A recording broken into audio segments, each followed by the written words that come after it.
आज हम बात करते हैं क्वांटम संख्याओं के बारे में। क्वांटम संख्याएं क्या होती हैं? किसी भी परमाणु में जो इलेक्ट्रॉन उपस्थित होते हैं उन इलेक्ट्रॉन के बारे में समस्त प्रकार की जानकारी जो हमें मिलती है वो क्वांटम संख्याओं के द्वारा मिलती है। जैसे कि उसकी स्थिति कि कोई इलेक्ट्रॉन परमाणु में कहाँ स्थित है, दूसरा उसकी ऊर्जा कैसी है, ऊर्जा की हमें जानकारी मिलती है, कि आकार की जानकारी मिलती है, चौथा आकृति और इसकी दिशा कैसी है। ये समस्त जानकारियां हमें क्वांटम संख्याओं के द्वारा प्राप्त होती हैं। क्वांटम संख्या होती कितनी है? क्वांटम संख्या होती 4। पहला मुख्य क्वांटम संख्या, जिसे हम प्रिंसिपल क्वांटम नंबर भी कहते हैं, मुख्य क्वांटम संख्या। दूसरी होती है द्विगंशीय क्वांटम संख्या, जिसे हम एजियाम्यूथल क्वांटम नंबर भी कहते हैं, द्विगंशीय क्वांटम नंबर। तीसरी होती है मैग्नेटिक क्वांटम नंबर अर्थात चुंबकीय क्वांटम संख्या, चुंबकीय क्वांटम संख्या। और चौथी होती है चक्रण क्वांटम संख्या, जिसे हम स्पिन क्वांटम नंबर भी कहते हैं। इनको दर्शाने के लिए मुख्य क्वांटम संख्या को n से दर्शाते हैं, द्विगंशीय क्वांटम संख्या को l से दर्शाते हैं, चुंबकीय क्वांटम संख्या को m से दर्शाते हैं और चक्रण क्वांटम संख्या को s से दर्शाते हैं। अब हम इन्हीं के साइन का उपयोग करेंगे आगे समझाने के लिए, n, l, m और s। अब हम इसके डिटेल हम बात करते हैं मुख्य क्वांटम संख्याओं के बारे में। तो मुख्य क्वांटम संख्या से हमें जो बेसिक जानकारी प्राप्त होती है वो है कक्षा। इलेक्ट्रॉन जो है किस कक्षा में चक्कर लगा रहा है, प्रथम कक्षा में चक्कर लगा रहा है, द्वितीय कक्षा में चक्कर लगा रहा है या तृतीय कक्षा में चक्कर लगा रहा है। प्रथम कक्षा के लिए हम या तो ये से ग्रुप करते हैं या इसके लिए n का मान होता है 1। द्वितीय कक्षा के लिए l से ग्रुप करते हैं, इसके लिए n का मान होता है 2। तृतीय कक्षा के लिए m से इसका मान होता है 3 और चतुर्थ कक्षा के लिए n से और इसका मान होता है 4। ठीक है, ये बात समझ में आ गई कि इलेक्ट्रॉन किस कक्षा में उपस्थित है। इस बात की जानकारी हमें मुख्य क्वांटम संख्या के द्वारा प्राप्त होती है। एक तो ये हो गया। दूसरी, नाभिक से इलेक्ट्रॉन की दूरी कितनी है।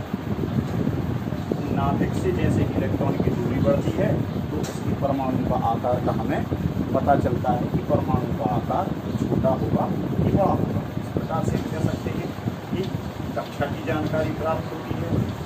दूसरा, हमें नाभिक से दूरी का पता चलता है कि इलेक्ट्रॉन की नाभिक से दूरी कितनी है। तीसरा, हमें उसका आकार पता चल जाता है कि छोटा है या बड़ा। चौथी चीज, कक्षकों की संख्या। कक्षकों की संख्या के बारे में हमें जानकारी। कक्षकों की संख्या के बारे में जानकारी कैसे? n स्क्वायर, इस फार्मूले से हम कक्षकों की संख्या की जानकारी प्राप्त करते हैं, जहाँ n क्या है? n है मुख्य क्वांटम संख्या। n क्या है? मुख्य क्वांटम संख्या, जो 1, 2, 3 या 4 हो सकती है।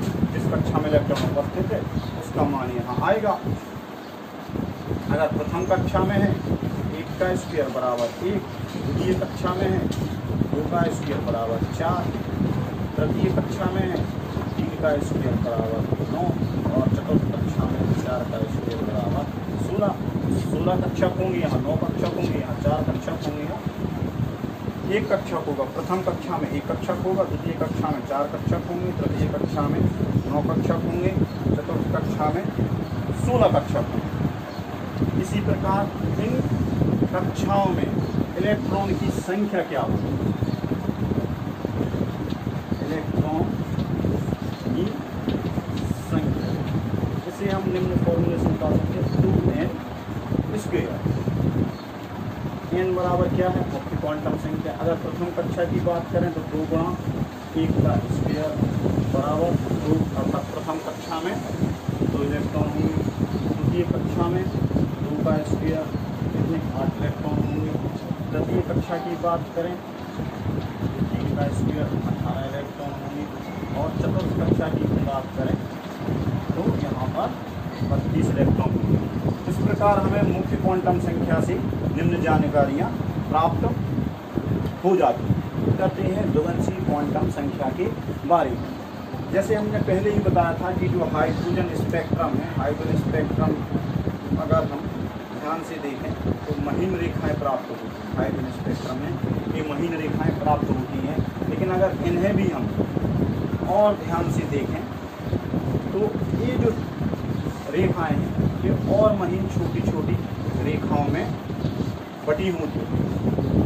इन्हीं रेखाओं के कारण ये स्पष्ट हुआ कि जो मुख्य कोश में जो इलेक्ट्रॉन चक्कर लगाते हैं उनकी ऊर्जा समान नहीं होती है। इसका कारण इससे हमें ज्ञात हुआ कि इसके अंदर एक कोश उपस्थित होता है। कोश के अंदर क्या उपस्थित होता है, एक कोश उपस्थित होता है।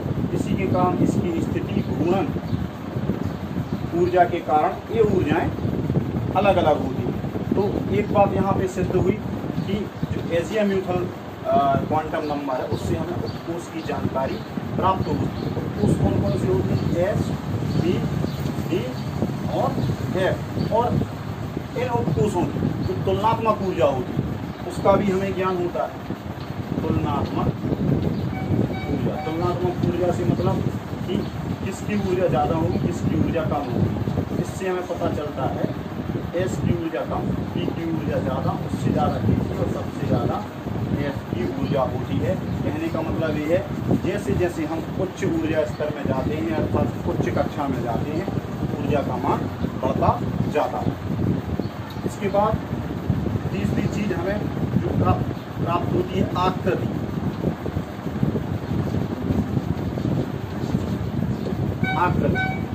आकृति जो एल के मान पर निर्भर करती है। अगर एल का मान 0 है, आकृति गोलाकार होगी। गोलाकार या ऐसे हम बोल सकते हैं दीर्घवृत्ताकार भी हो सकती है, दीर्घवृत्ताकार। अगर एल का मान 1 है, डंबल शेप, और एल का मान अगर 2 है ये होगी डबल डंबल, डबल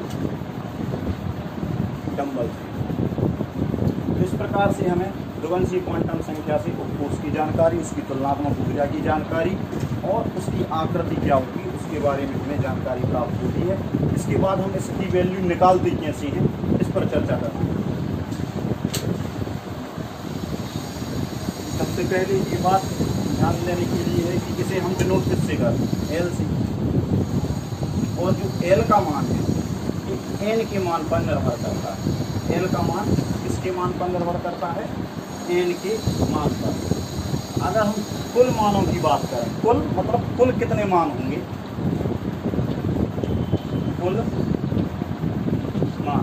कुल मान जो एल की मतलब द्विवंशी क्वांटम संख्या के जो कुल मान होंगे वो होते हैं 0 से n-1 तक।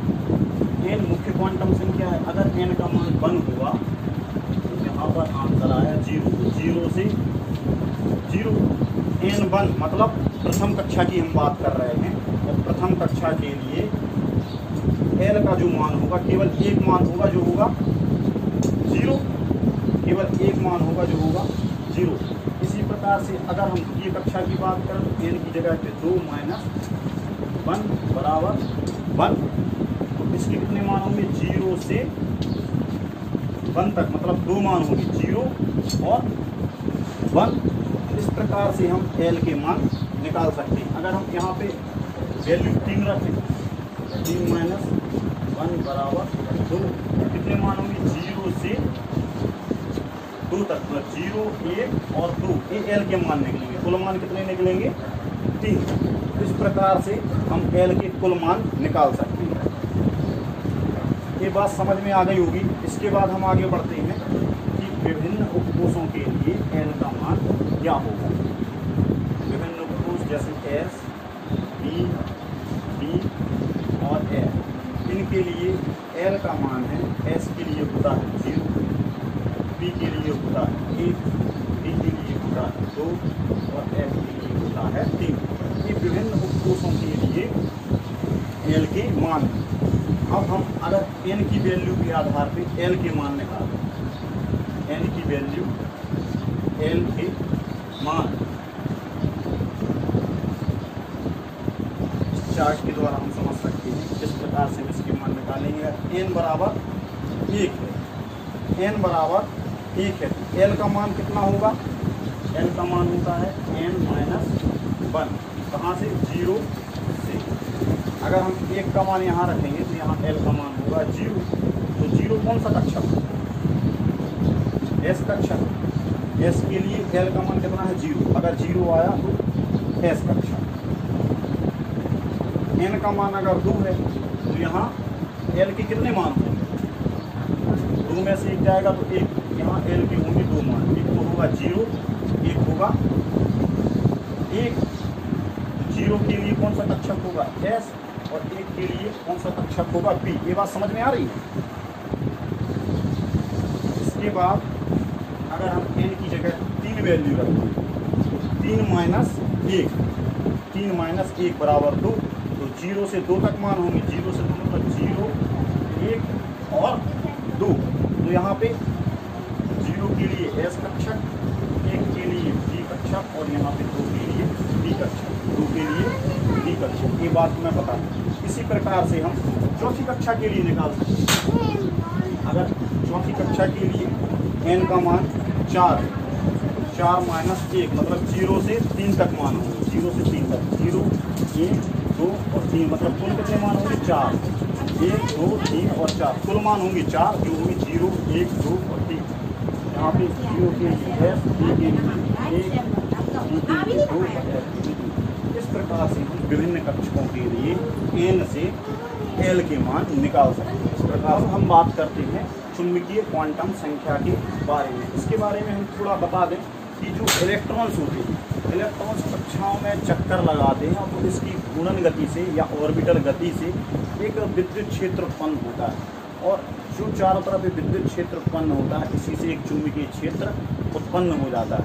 और जब इस चुंबकीय क्षेत्र को किसी बाहर वाले चुंबकीय क्षेत्र के संपर्क में रखते हैं तो जो उपकोष में इलेक्ट्रॉन होते हैं, जो हमने अभी बताया लेजिया म्यूचुअल संख्या से कि जो उपकोष में इलेक्ट्रॉन होते हैं वो अपने आप को विशिष्ट स्थानों में स्थापित करने की कोशिश करते हैं, और इन्हीं विशिष्ट स्थानों को क्या कहते हैं,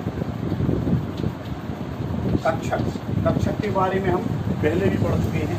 कक्षक कितने होते हैं, एस, पी, डी और एफ। एस में एक कक्षक होता है, पी में 3 कक्षक होते हैं, डी में 5 कक्षक होते हैं और एफ में 7 कक्षक, 1, 2, 3, 4, 5, 6, 7। एस, पी, डी और एफ, इन विशिष्ट स्थानों में जो इलेक्ट्रॉन होते हैं अपने आप को स्थापित कर लेते हैं। ये तो उपकोष है, पूरा का पूरा इसे हम क्या बोलेंगे, उपकोष। और इसके अंदर कक्षक होते हैं जिन्हें हम, जहाँ पर इलेक्ट्रॉन अपने आप को स्थापित करने की कोशिश करते हैं। अब हम m के मान निकालते कैसे, m के मान हम निकालते कैसे हैं, इसको हम बताएंगे।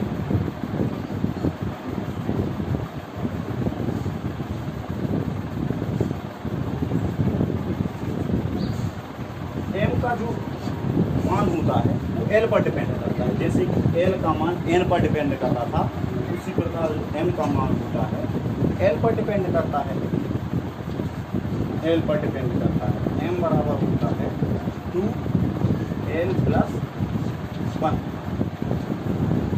कुल मान। एम के कुल मान कितने होंगे, 2l + 1। यहाँ पे एल के मान हम पहले बता चुके हैं, 0, 1, 2, 3 होते हैं। ये एस के लिए, पी के लिए 2, डी के लिए और 3 एफ के लिए ये होते हैं। हम ये वैल्यू यहाँ पे स्थापित करेंगे तो हमें m के कुल मान मिलेंगे। और इन मानों को हम निकालते कैसे हैं, कुल मान होंगे तो कौन कौन से मान होंगे, तो m के जो मान होते हैं वो -LC जो कुल मान निकलेंगे, मान लो 3 निकला तो -LC प्लस L तक। मैंने क्या कहा, अगर मान 3 निकला तो क्या होगा, -3 -2 -1 0 +1 +2 +3 इस प्रकार से इसके मान निकलेंगे। m के मान होंगे, अगर कुल मान 3 आए तो वो -L से +L तक होंगे प्रत्येक कक्षक के लिए। ये बात समझ में आ गई। अब हम इस बात को समझने के लिए चार्ट का सहारा लेंगे और एक एक करके हम पूरी बात आप लोगों को समझाने की कोशिश करेंगे। यहाँ भी हम लिखेंगे L का मान, यहाँ पर लिखेंगे m की कुल मान जो 2L + 1 जो कितने होते हैं -L से +L। ये 3 चार्ट हमारे बने। यहाँ पे L का मान सबसे पहले हम लेंगे 0, तो यहाँ पर अगर हम 0 रखेंगे 2 गुणा 0 + 1, यहाँ कितना आ जाएगा 1, और वो 1 क्या होगा, जो मान होगा वो क्या होगा, यहाँ पे m का मान, यहाँ पे वैल्यू आएगी 1, कुल मान होंगे 1 और वो क्या होगा 0, कितना होगा 0। दूसरी बात, अगर हम यहाँ पे वैल्यू 1 लेते हैं, यहाँ पे 1 रखते हैं +1 तो यहाँ मान आएगा 3, कुल मान कितने निकलेंगे 3, यहाँ पर 1 निकला, यहाँ पर कुल मान कितने निकले 3। वो 3 मान कैसे होंगे, -L से +L तक। -L क्या है, यहाँ पे 1 -1 0 और +1। एक इसके लिए, किस कक्षक के लिए, S के लिए, एक B के लिए हम यहाँ पे कक्षक भी बना देंगे। एक BX, एक BY और एक BZ। इसके लिए होगा -1, इसके लिए होगा +1 और इसके लिए होगा 0 और इसके लिए होगा +1। इस प्रकार से तीनों मान निकलेंगे। अगर L का मान हम यहाँ पे 2 लेते हैं तो किसके लिए होता है, B कक्षक के लिए होता है। यहाँ पे वैल्यू कितनी आएगी, 2 दूनी 4 + बराबर 5 मान आएंगे। 5 मान कौन कौन से, -L से +L तक। -L यहाँ कितना है 2, -1 0 और +1 +2, ये 5 मान आएंगे और ये पाँचों कक्षकों के लिए होंगे। 1 2 3 4 5 -2 होगा इसके लिए, DSY DYZ DZX DX square -Y² और DZ²। इस प्रकार से 5 मान निकलेंगे। L का मान अगर 2 होगा। अब L का मान 3 लेंगे, ये किसके लिए होता है, F के लिए। इसके कितने मान निकलेंगे, 3 दूनी 6 +1 बराबर 7 मान निकलेंगे। 7 मान निकलेंगे F के लिए। F में कितने कक्षक होते हैं, 7 कक्षक, 1 2 3 4 5 6 और 1 7। ये 7 मान जो निकलेंगे वो इन 7 कक्षकों के लिए निकलेंगे। कहाँ से कहाँ तक, -3 -2 -1 0 +1 +2 और +3। इस प्रकार से हमें m के मान प्राप्त होंगे। ये बात समझ में आ गई कि m के मान जो होते हैं -L से +L तक होते हैं, -L से +L तक होते हैं और इनकी जो कुल संख्या होती है वो 2L + 1 होती है। इसके बाद हम बात करते हैं चक्रण क्वांटम संख्या के बारे में। चक्रण क्वांटम संख्या क्या होती है, जो इलेक्ट्रॉन के चक्रण को डिनोट करती है।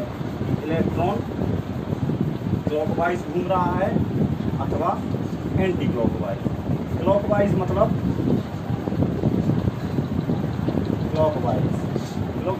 घड़ी की सुई की दिशा में, घड़ी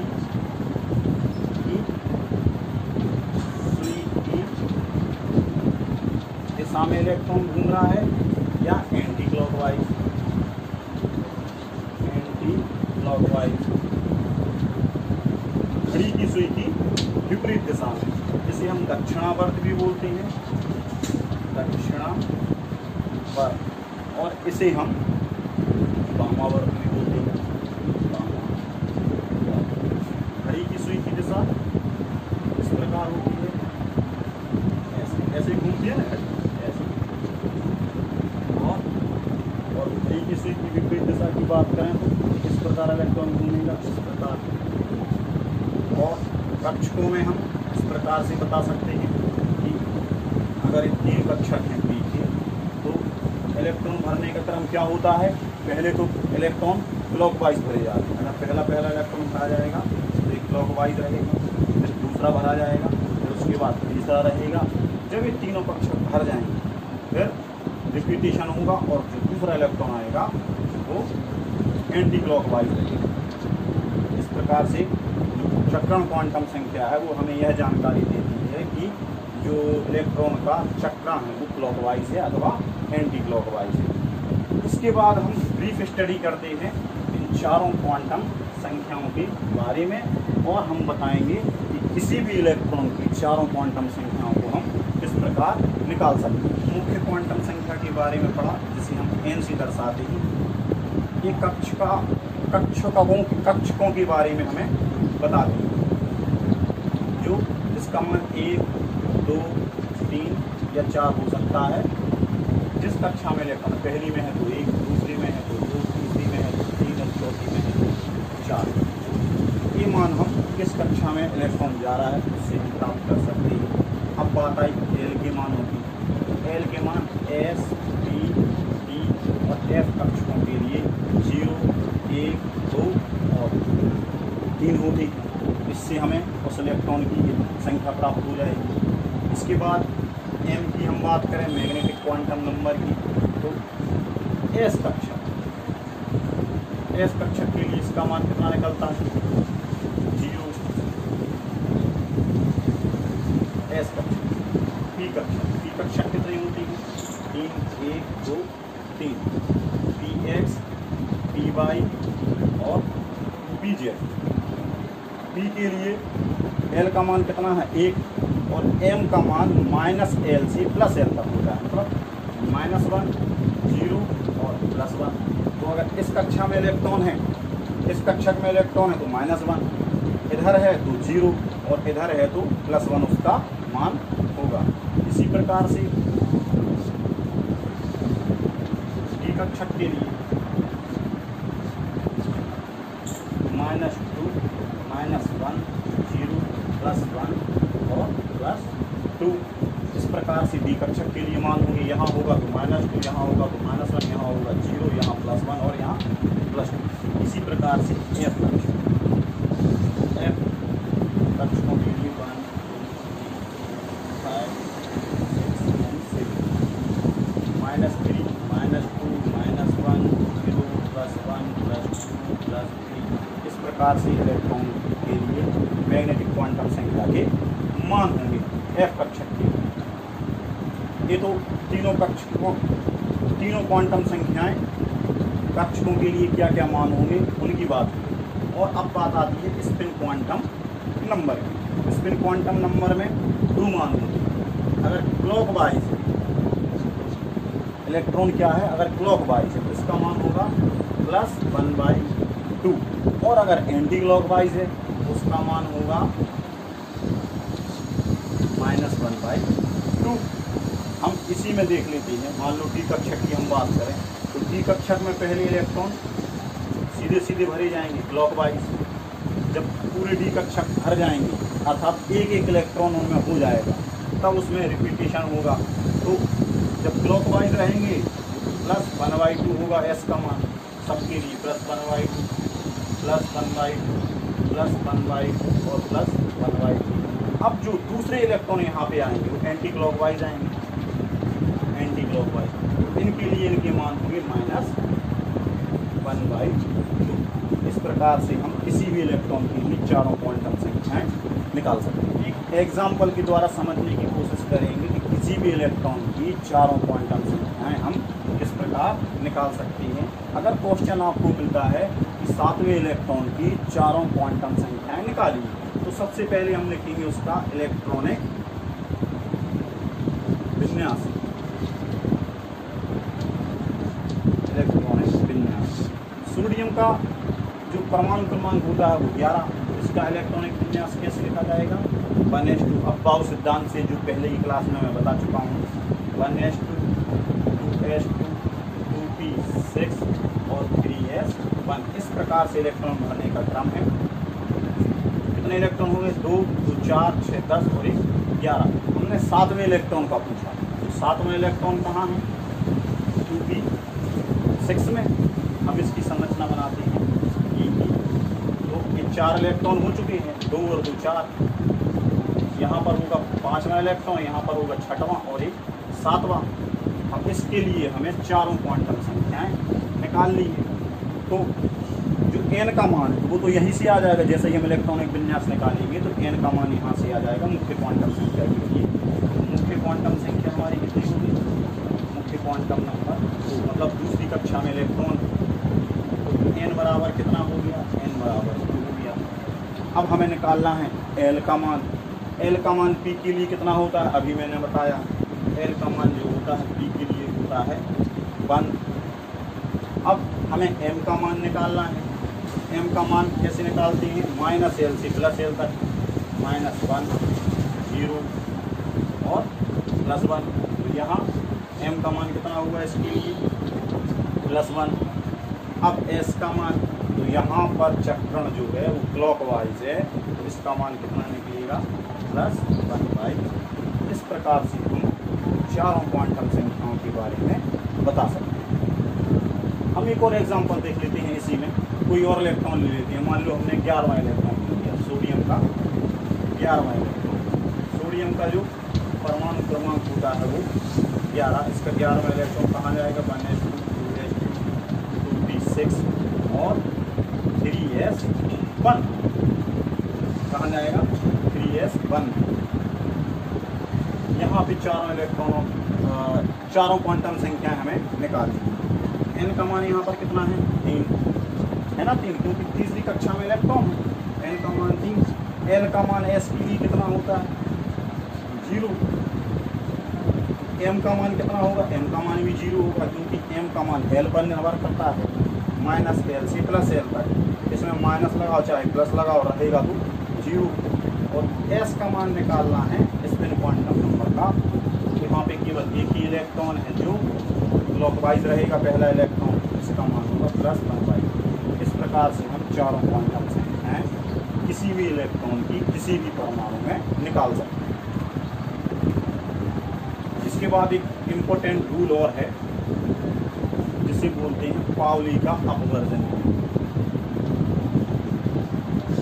पाउली का अपवर्जन नियम या सिद्धांत बोल सकते हैं।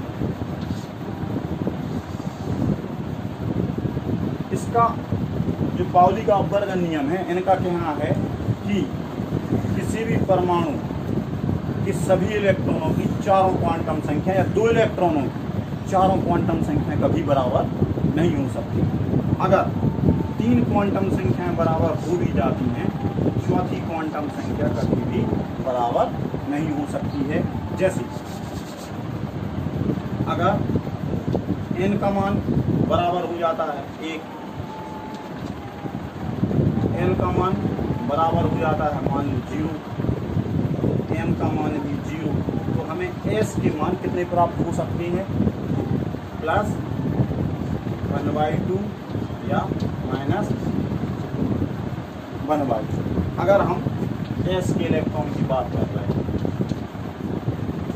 अगर इन 2 इलेक्ट्रॉनों की बात कर रहे हैं, तो इन दोनों किसी भी कक्षक में अगर 2 इलेक्ट्रॉनों पर तो इनकी चारों क्वांटम संख्या बराबर नहीं हो सकती। एक का मान अगर स्पिन क्वांटम नंबर का +1/2 होता है तो दूसरे का -1/2 होता है।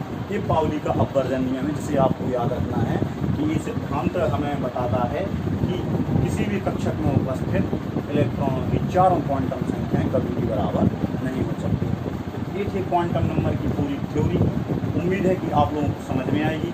इसके बाद हम अगला चैप्टर स्टार्ट करेंगे, उसमें हम पीरियोडिक टेबल के बारे में बताएंगे कि कितने आवर्त सारणी में तत्व हैं और क्या उनकी विशेषताएं हैं।